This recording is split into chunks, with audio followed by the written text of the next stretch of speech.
wanted to bring in some perennials, so plants that come back every year. And these perennials are long blooming perennials. So Nice. sometimes you get that seasonal, like candy tuft. I mean, it's beautiful in the spring, great early perennial, but it's going to stop and then Yeah. it's kind of done. Most perennials are a lie. Not a small lie. Not the kind you forgive after one season. The kind that costs real money, real time, and real disappointment when you walk outside in August and find nothing but a yard full of green leaves doing absolutely nothing. The tag at the nursery said perennial. It came back. It bloomed. 3 weeks of color, maybe 4 if the weather was kind, and then it spent the next 5 months just sitting there, taking up space, offering nothing. And somehow, every spring, gardeners across this country walk back into that same nursery and buy that same plant again, because nobody told them there was a better way. There is a better way. 9 perennials exist that bloom from late spring all the way through the first killing frost. Not 3 weeks. Not 6 weeks. Months. Continuous, stacking, overlapping color from May until the season ends. Some of them are familiar names wearing a completely new identity. Some of them are so rare in American home gardens that most nursery workers have never once been asked for them by name. These are all different varieties of scabiosa, which is the strangest name for a flower. When you're at the store, like at the garden center, it might be labeled pincushion, but these are all different ones. So these are from the set that's like the summer berry. At least 5 of the plants on this list will stop people on the sidewalk in front of a yard. At least 3 of them, the average American gardener has never planted. Not because they are difficult. Not because they are expensive. Simply because nobody thought to mention them. And the plant at number 6 on this list is the one that changes everything. It is so uncommon in residential gardens across this country that experienced master gardeners, people who have been working with soil for decades, have described seeing it in full bloom for the first time with the same 3 words. Why so late? Why did nobody say something sooner? Why was this sitting in obscurity, while ordinary, forgettable perennials took up prime border space in yards from Maine to Oregon for the last 30 years?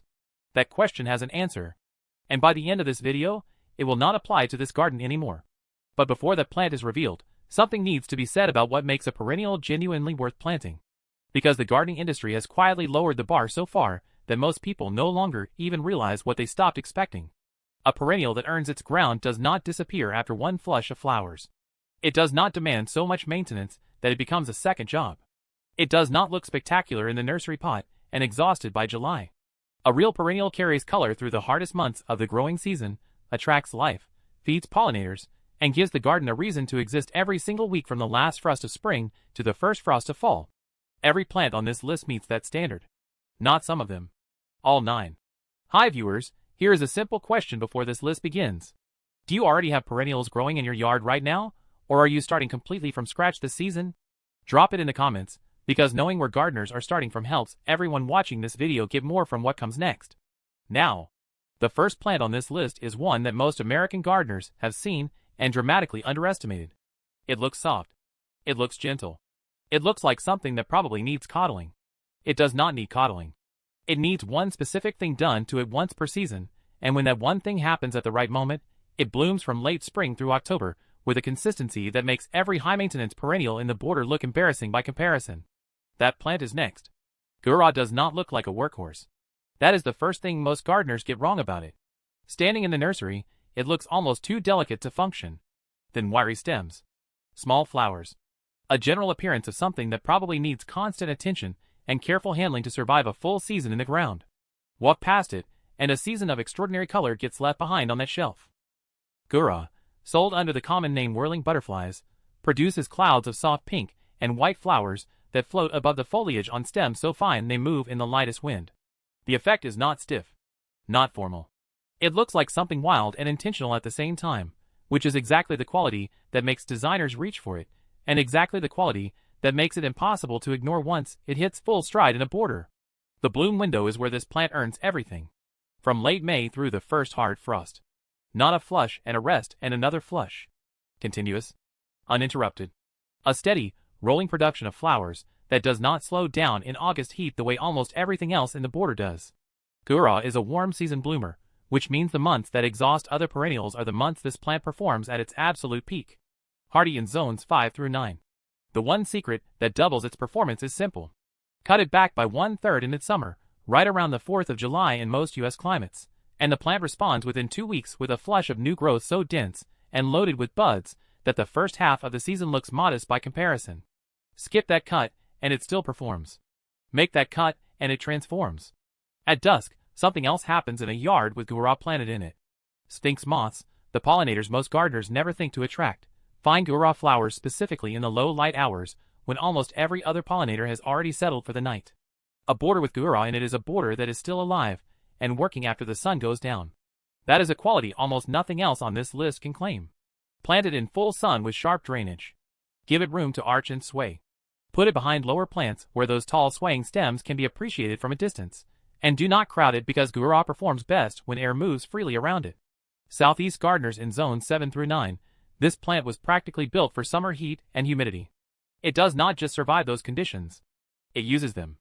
And wait until the second plant is revealed, because what it does in the dead heat of August, when every other plant in a standard border has already given up and gone quiet, is the kind of performance that makes neighbors stop and ask questions.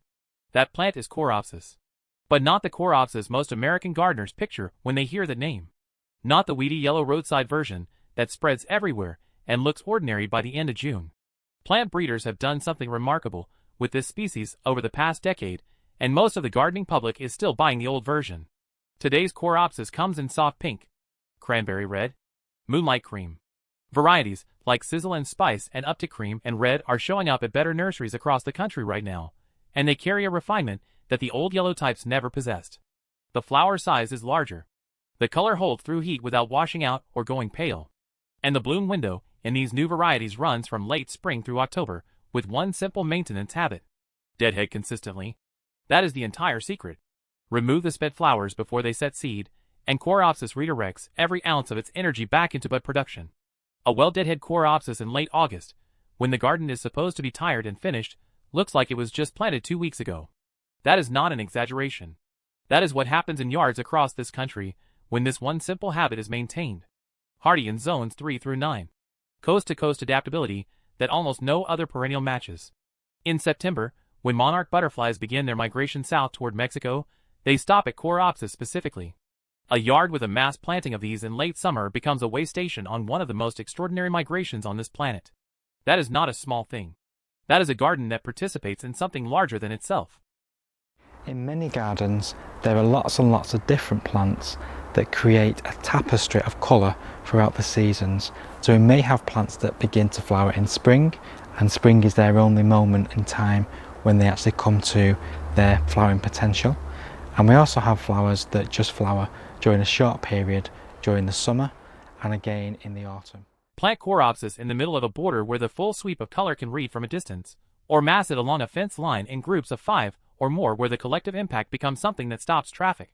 But Plant 3 on this list is different from everything that has come before it. Plant 3 is native, nearly indestructible once established, and it produces a color so architecturally rare in the summer garden that landscape designers pay premium rates to build borders around it. Most homeowners have never once seen it growing in a residential yard. Veronicastrum virginicum. Culver's root. Say the name at a garden center, and watch the blank expression that follows. Most nursery workers cannot place it. Most gardening magazines have never dedicated a feature to it. And yet, in the gardens of the people who know it, it stands as the single most structurally commanding perennial in the entire border, and it does so from midsummer through September without asking for anything in return. The plant grows tall, 4 feet, sometimes 5 in rich soil, throwing up long tapering spires of tiny white and soft lavender flowers that rise above everything around them like candles lit at the back of the border. The visual effect is vertical in a way that most perennials cannot achieve. It adds height, structure, and a wild formality that makes even a simple planting scheme look deliberately designed. Hardy in zones 3 through 8. Once established, it requires almost no maintenance. No deadheading to keep it blooming. No staking in most conditions. No fussing with soil amendments after the first season. Plant it in average garden soil with reasonable moisture, give it full sun to light shade, and Culver's root does the rest entirely on its own. Swallowtail butterflies find it at peak bloom in a way that is almost theatrical. A mature clump in full flower in late July is covered with wings. Not 1 or 2 visitors. A continuous rotation of pollinators working those spires from morning through late afternoon, and the garden feels alive with movement in a way that lower, more compact plants simply cannot produce. The variety fascination produces slightly deeper lavender flowers, and a more upright habit than the straight species. In a mixed border, it belongs at the back where those tall spires can be seen rising above everything in front of it. In a rain garden or native planting, mass 3 or 5 together, and the collective height becomes genuinely dramatic. There is one thing to know about Culver's root before planting it. It takes time. The first season, it establishes roots and produces modest growth. The second season, it starts to show what it is capable of. By the third season, a well-placed clump of Veronicastrum is the most visually commanding thing in the entire border, and it will remain exactly that for decades without ever needing to be divided, relocated, or replaced. Patience is the price of admission. The return on that patience is extraordinary. And then, there is Plant 4. Plant 4 has a secret that most gardeners only discover after they have already lost it. Twice. Sometimes 3 times. They plant it in spring. It blooms magnificently through summer. Fall arrives, and they do what gardeners are supposed to do with perennials in October. They clean up the border. They cut everything back. They put the garden to bed. And in spring, penstemon does not return. Not because the winter was too cold. Not because the soil was wrong. Because of one single mistake made with a pair of pruning shears in October that guaranteed the plant could not survive what came next. Penstemon, called beer tongue, is native to North America. It evolved here across hundreds of generations on dry rocky slopes and open meadows from the Rocky Mountains to the eastern woodlands, and there are species and varieties adapted to nearly every single U.S. region. Zones 3 through 9. Desert southwest to cold northern borders. Humid southeast to dry mountain gardens. This plant belongs somewhere in almost every American yard. The tubular flowers come in vivid scarlet, rich purple, deep pink, and soft lavender, and from late May onward they function as a hummingbird beacon. Plant 3 or more together in a sunny, well-drained location and ruby-throated hummingbirds in the east and broad-tailed hummingbirds in the west will find the flowers before the hose is even coiled back up. But here is the secret that saves the plant. Do not cut it back in fall. Not in October. Not in November. Not even in early spring. Those old stems standing through winter are not eyesores. They are insulation. They protect the crown from the repeated freeze-thaw cycles that destroy perennial root systems in zones 4, 5, and 6, and cutting them away in autumn removes the one protection the plant has against the conditions that kill it. Leave them standing until late spring. Until new growth is already pushing from the base. Then and only then, remove the old stems. That single habit is the difference between a penstemon that returns for decades and one that disappears every March without explanation. Southwest gardeners, choose Penstemon strictus or Penstemon etonii for conditions where summer heat and low water are the primary challenges. Both varieties handle those conditions with the kind of ease that makes other perennials look fragile by comparison. And now Plant 5. Plant 5 looks so gentle, so impossibly refined sitting at the front of the nursery bench, that most gardeners walk past it assuming it must be complicated. Fussy. The kind of plant that requires specific soil amendments and careful attention and probably dies in the first hard winter anyway. It does not. Scabiosa. Pincushion flower. Tougher than it has any right to look, and it looks like something cut from a watercolor painting of an English meadow. The flowers are soft lavender blue, clean white, and deep burgundy red, each one a perfect domed cushion of tiny petals sitting on long slender stems that move in every passing breeze. The effect in a border is effortless. The feeling is wildflower meadow even in the most structured, formal planting scheme. And the bloom window, with consistent deadheading, runs from June through October in most U.S. gardens. Hardy in zones 3 through 7. Cold hardiness that genuinely surprises most gardeners given how delicate the plant appears.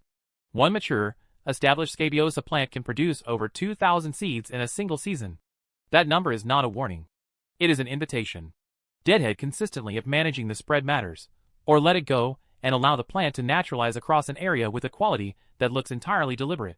Either approach produces something beautiful. For cutting gardens, Scabiosa belongs at the top of every list. Those long slender stems hold in a vase for days longer than most perennial cut flowers, and a mixed arrangement with Crocosmia and Gura built around Scabiosa stems looks like something from a professional florist. From June through late summer, painted lady butterflies and swallowtails find Scabiosa in full bloom and treat it as a landing pad. On a still August afternoon, a well-established clump is in almost constant motion with wings. That quality of life and movement in a garden is something that no garden ornament, no decorative pot, no hardscaping element can replicate. Pacific Northwest gardeners, Scabiosa reaches its absolute best performance in the cooler, moisture-growing conditions of that region. Planted in full sun with good drainage, and it runs from June through the first frost without a pause. And now, Plant 6. This is the plant that changes the conversation. This is the one that experienced gardeners describe with those 3 words. Why so late? Why did nobody say anything sooner? The plant that draws hummingbirds before the planting is even finished.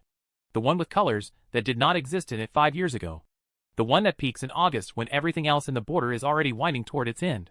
This is agastache. And it is about to become the most important plant in the garden. Agastache. Say it out loud. Agh Stashi. Most American gardeners have never used that word in a sentence. Most have never seen this plant in a residential yard. It grows in specialty nurseries, in the gardens of people who know things most gardeners are still finding out, and in the wild spaces of the Southwest where it evolved under blazing sun and dry rocky soil into something almost impossibly tough and impossibly beautiful at the same time. Commonly called hyssop. Sometimes called giant hyssop. Almost always underplanted when it is planted at all.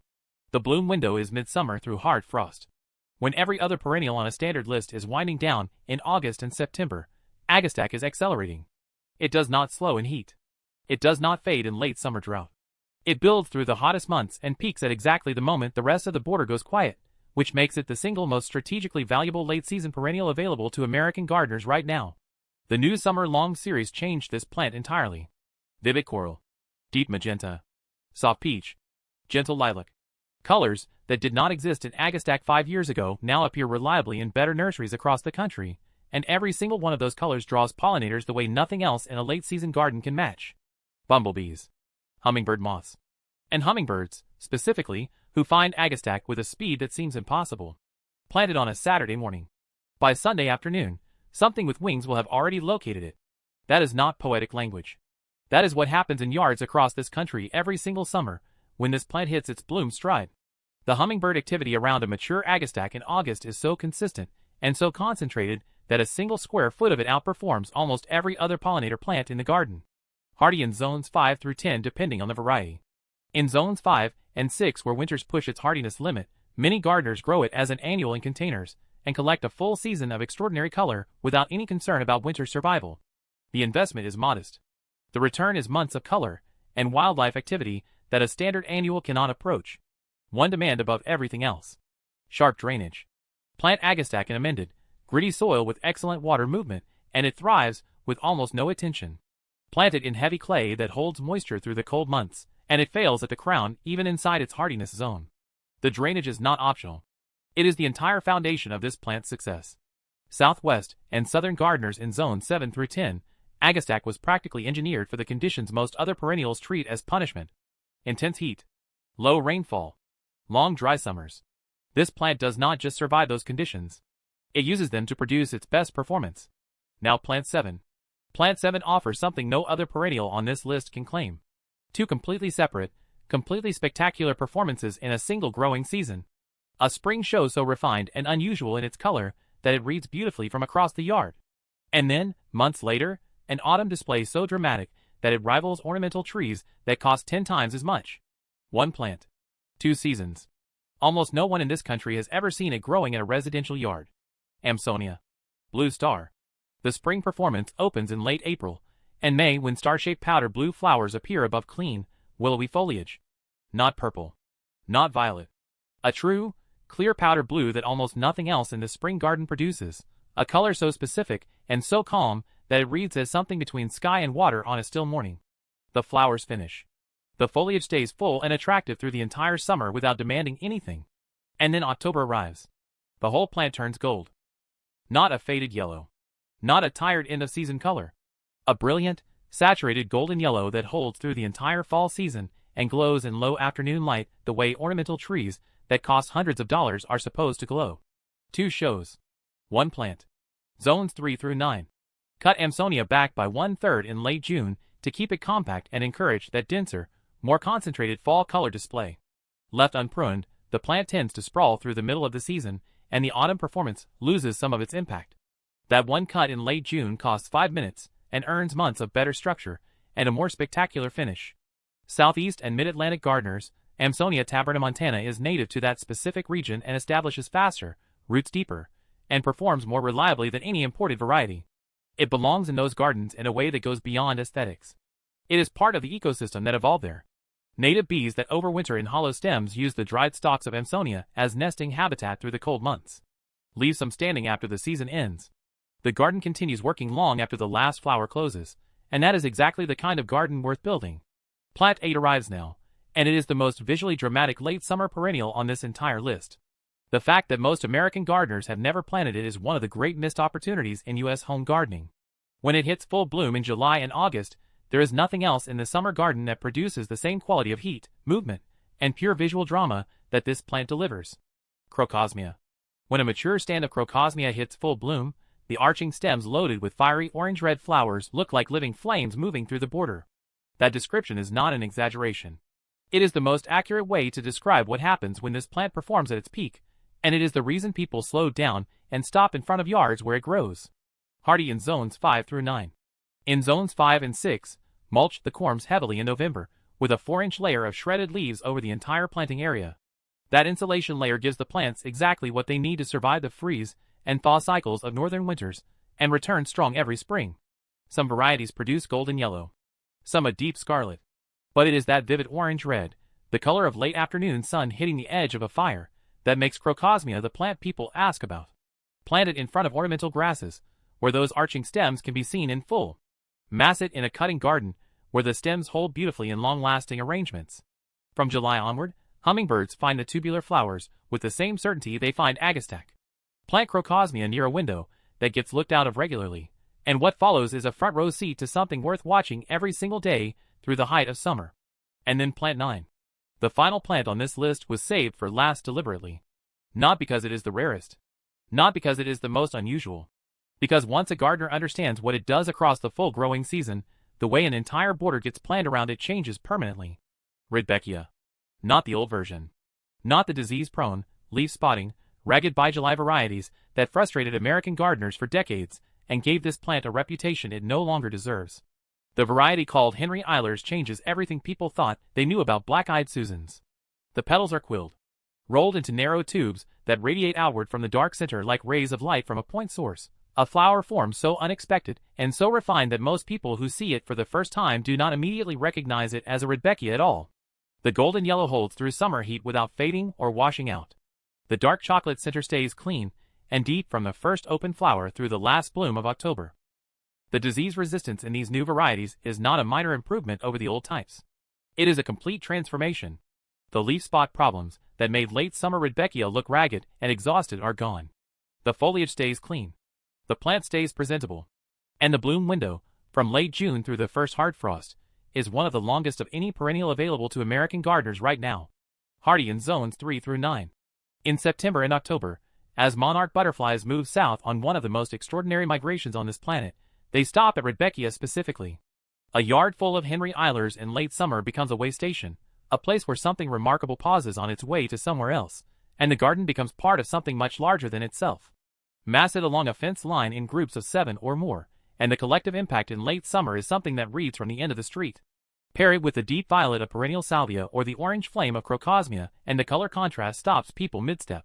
This is the plant that closes the season with the same energy it opened with. The plant that looks like it still has everything to give right up until the frost takes it. The plant that earns its ground not for 3 weeks, not for 6 weeks, but from late June through the last day the garden can hold on. 9 plants. 9 long-blooming, pollinator-feeding, season-spanning perennials that solve the problem most gardeners have been managing in their heads for years without ever knowing there was a real answer to it.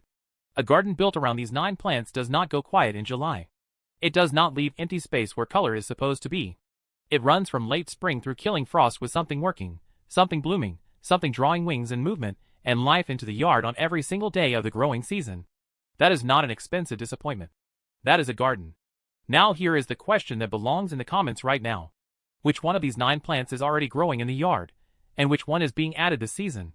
Drop it below, because the answers from gardeners across different zones help everyone watching this video know what performs in conditions like theirs. And before leaving, there is one more thing. The next video on this channel covers something that most gardeners will not read about in any mainstream gardening publication this year. There are 7 native perennials that are disappearing from American home gardens at an alarming rate. Plants that supported the food chain of this country's wildlife for thousands of years. Plants that are now so underplanted that entire pollinator species are shifting their migration patterns in response. One of those 7 plants produces a fall color display so unexpected and so dramatic that landscape designers are quietly starting to build entire garden plans around it. That video goes live soon.